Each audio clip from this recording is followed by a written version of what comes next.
G'day my fellow media collectors, I'm Troy and today we're looking at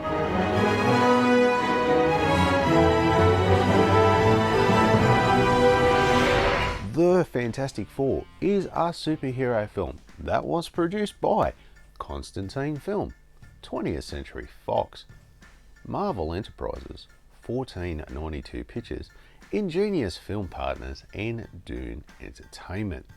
And it was released into theatres on the 13th of June 2007.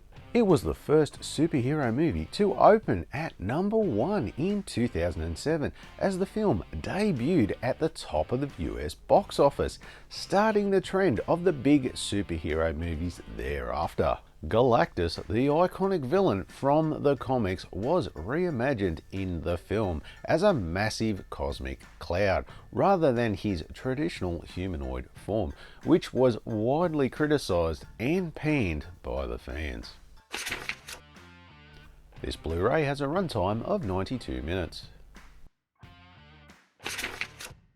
This Blu-ray version was released on the 7th of October 2007. And it was distributed by 20th Century Fox. The story follows Reed Richards and Sue Storm as they prepare for their wedding when a mysterious Silver Surfer arrives on Earth, heralding the planet's destruction. They and their teammates Johnny Storm and Ben Grimm must uncover the secrets behind the cosmic visitor. When the Surfer's true master, Galactus, a world-devouring entity, is revealed, the team races against time to save humanity. Along the way, their old foe, Dr. Doom, resurfaces with his own sinister agenda, threatening to tip the balance in a battle for Earth's survival. Can they stop Dr. Doom and save the world from the all-powerful Galactus? Now, the script for this film is, well, it's another mixed bag of spectacle-driven storytelling, some missed opportunities, and some real undercooked character arcs. But while it attempts to build on the world that it introduced back in the 2005 film and adapt a very legendary comic arc, the execution often feels, well, shallow and rushed, trying to fit it just all into this small 90-minute film. Now, the pacing and structure of this film does move at a, shall we say, a very brisk pace, maintaining momentum and really ensuring this consistent action, meaning it doesn't really drag and keeps you, the audience, reasonably engaged, which delivers some eye candy spectacle and the usual family-friendly fun. But this comes at the expense of maybe some story depth and some drama of its classic cosmic storyline. Look, it had some issues with its tone as the movie, I don't know, it just can't decide whether it wants to be a serious science fiction film or the family-friendly fun comedy. And as a result, it often, how can we put it, just undercuts the tension with some weak jokes and sometimes some cartoonish behavior. I mean, this movie had the ingredients for a great superhero film: a legendary comic arc, a compelling new character, and a growing interest in Marvel properties at that time, with the writers somehow managing to steer this script into settling for mediocrity to make this more accessible for that broader audience yet again, instead of taking some risks and exploring some of the more, shall we say, rich elements like from that source material of the comics. I mean, like what has to be one of the worst creative decisions in comic book movie history was turning Galactus, the iconic villain Galactus no less, into this featureless space cloud. Look, it's not epic. It's not intimidating. It's actually lazy on the part of the filmmakers, and this completely guts the film's climax of any visual or dramatic impact and makes the final act feel as empty as the villain's design? Look, at the end of the day, the script for this movie feels like a safe corporate attempt to broaden the film's franchise appeal rather than a bold adaptation of a beloved comic book saga. And while it serves up some entertaining moments and maintains a steady pace, it just fails to deepen its characters or embrace the awe-inspiring mythology of the source material it came from, making this film a slight improvement over the first, but it's still too shallow and too safe to truly soar into the stratosphere. And for that, I'm probably going to give this maybe a 13 out of 30. So this film is an adaptation from the original comic books, and the film draws its inspiration yet again from both the classic 1960s Origins and the more updated modern Ultimate Fantastic Four series from 2004. But this story is based on the 3 issues of the comic book, which were the Fantastic Four 48, 49 and 50 from 1966. Commonly known as the Galactus trilogy by Stan Lee and Jack Kirby, which introduces Silver Surfer and Galactus. Now, look, Dr. Doom actually isn't involved in the original Galactus storyline in the comic books, and this film adds him as a secondary antagonist, mostly to maintain the franchise continuity more than really anything at all, and was probably considered more unnecessary by comic book fans and this comic book fan alike. You're preaching to the choir, sister. Look, for me, there was 2 things about the adaptation of this film, as there was one thing that was a standout and one thing that was a letdown. And I'm sure you can guess if you've seen this movie before, and I'll start with the standout. And for me, that was actually the Silver Surfer. They got him pretty spot on in my book, and I used to read my brother's Silver Surfer comics way back in the day, and you know what, I think they did him good. But to be nitpicky, they did largely downplay his origins and his tragic backstory, leaving it really, unfortunately, just a little too vague and less philosophical than, say, in the comics. Now, of course, you know where I'm heading with this. How could they radically change Galactus from this towering humanoid cosmic entity in that purple iconic suit to a swirling cosmic cloud, or as I like to call him, the space fart? I mean, seriously, what the were they thinking? I got nothing. Look, from what I've read online in my research, I believe that the filmmakers tried to, shall we say, avoid introducing, and I quote, a giant man in a costume on screen, which the filmmakers feared might come across as silly. And I mean, of course, this goes back to what I said earlier when I talked about how they love playing it safe, which thank God for the new Fantastic Four movie coming out soon, where they give us a Galactus that actually looks like Galactus. Shit, that's the best news I've ever heard. Now, I'll just grab the cast from here. As you can see here in the cast list, well, everyone is back to reprise their roles for this film, and we just got a couple of new faces as well in just some supporting roles. And yet again, no one is killing it performance-wise, but they feel like they have settled a little bit more into their characters, but not by much. Okay, so look, anyway, let's start with Ian Grufford as Reed Richards, Mr. Fantastic. Well, his performance has not improved much from the last movie, as it still at times often is just a little too stiff and too restrained. While he portrays Reed's awkward, analytic side well enough, he still lacks the charisma and emotional range to make the character, truly engaging. And look, let's not forget his romantic chemistry with Jessica Alba, which is serviceable, but still not especially believable. Now, Jessica Alba as Sue Storm in Invisible Woman, Once again, Alba looks the part, well, more the part, as they decided to dye her hair blonder than last time, and her eyes were, get this, digitally changed to be a brighter blue, which at times was distracting and looked very unnatural. It was a strange choice. But her portrayal of Sue feels, well, flat and one-dimensional, as her character is literally reduced to eye-rolling, nagging, and complaining about the wedding, with her not really doing much more than looking frustrated and concerned through the whole movie.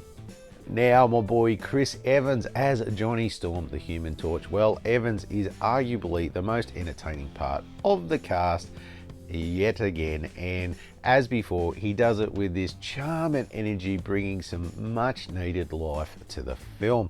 And this time around, he even gets a little bit of a story arc of a purpose of life, than, you know, more of a purpose to his life than just partying and having fun, which, okay, look, wasn't done super well, but done enough to make it, well, interesting and really get a little bit more depth to the character.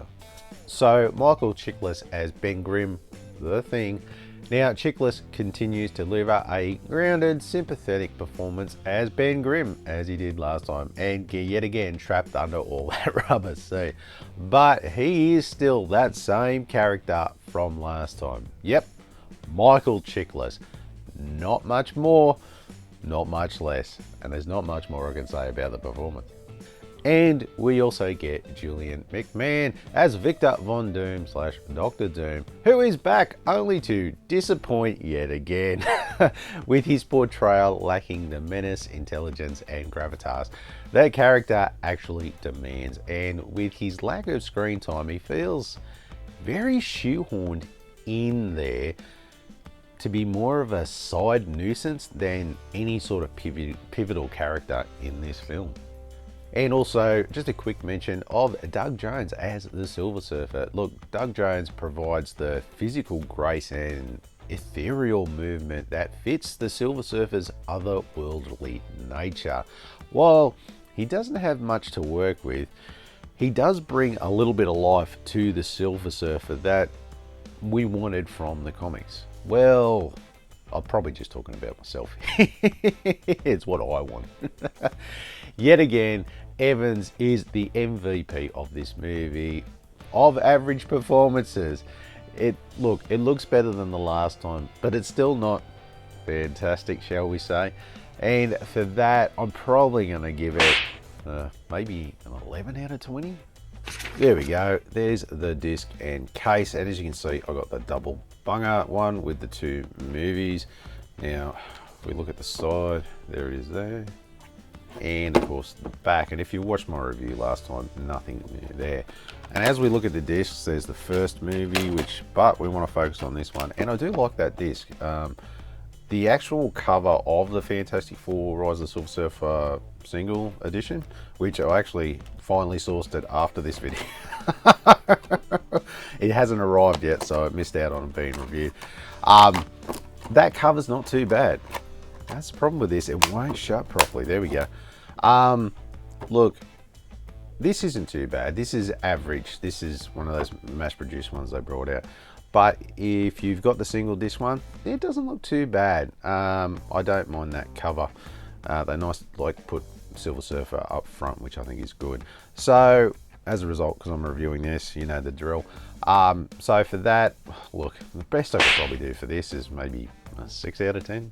There are a couple of special features on this Blu-ray this time around, and we have 2 audio commentaries: the making of the Fantastic Four, the Rise of the Silver Surfer, character design with spectral motion, the Fantastic Car, state of the art, the Power Cosmic, scoring the Fantastic Four, Sentinel of Spaceways, cosmic book origins of the Silver Surfer, some deleted and extended scenes, 3 galleries, and the theatrical trailer for the Fantastic Four, with some other trailers thrown in. So a lot of the standard fare here for your special features, and all of the special featurettes are pretty good and really, you know, actually interesting. Especially the one for me was The one about the Silver Surfer featurette, about his origins, that was a great one to watch. So look, if you're into the special features, I definitely recommend watching them, especially the Silver Surfer one. I found that one especially interesting. And because I've actually packed this one out a lot more than the last one with some good stuff, I'm actually going to give this a 7 out of 10. Okay, as I bring up the Rotten Tomatoes scorecard, as you can see, the critics came in at 37%. While the audience score came in at 51%. Would you look at that? Well, that's definitely better than last time, but still, it's not up there. Look, I agree with a lot of the critics and audience members alike in their critiques of the movie, with a lot of the same type of comments that I've actually already made in this video. Almost their things are echoing what I'm saying about the movie. So it seems like I seem to be on the same page with the majority out there on this movie, which is always good to know sometimes that I'm not the only one that thinks that. Anyway, if we round the scores out, we get a score of 5 out of 10. As before, I actually watched this one in the cinema and I did enjoy the movie for the most part. I really loved the fact that we were seeing the Silver Surfer on screen, which that was cool. But then we got down to probably the last 10 or 15 minutes, and then the big G, good old Galactus, the Titan of the galaxy, gets ready to show up, but instead we get Galactus the space fart? I remember sitting there like a stunned mullet, and I was like, what the hell? As I have never seen anything more stupid in my life. What the complete and utter waste of one of the most menacing villains in the MCU, reduced to a puff of gas. I mean, come on, man. This is the worst thing I have ever seen. I was relatively enjoying the movie, and then that ending just put such a bad taste in my mouth at the end, and I was just plain disappointed about how the filmmakers could do this, or thought that they knew better and changed the character completely. It was such a bad decision on their behalf, and not only was it pissed me off, but comic book fans in general absolutely hated it. I am so angry that I can't even breathe. Honestly, for what could have been a good movie, it wasn't great, but it could have been a hell of a lot better, that's for sure.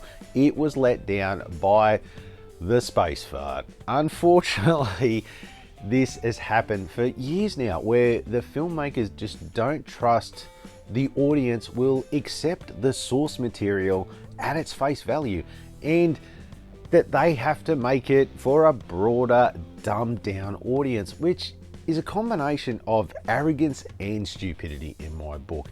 At least the new movie that's coming out is being faithful to the source material. Thank you very much. It's about time. Look, sorry for that. This was more of a rant than an actual review, but look, I felt like it needed to be said. Anyway, for me, this is better than the first one, but still not as good as it could have been, if you know what I mean.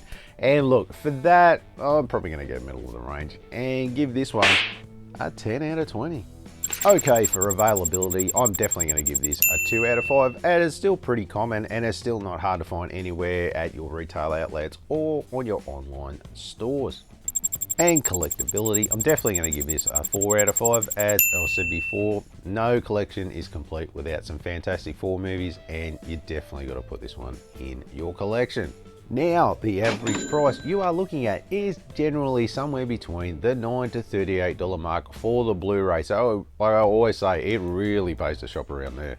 Let's go and see how the scorecard shapes up.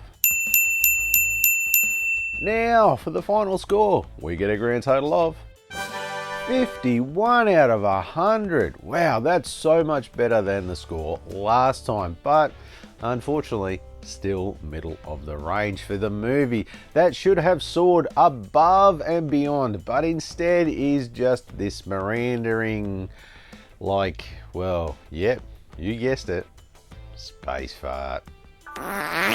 Next week on the show, we have my movie haul from July 2025, so make sure you tune in for that one and see what I picked up.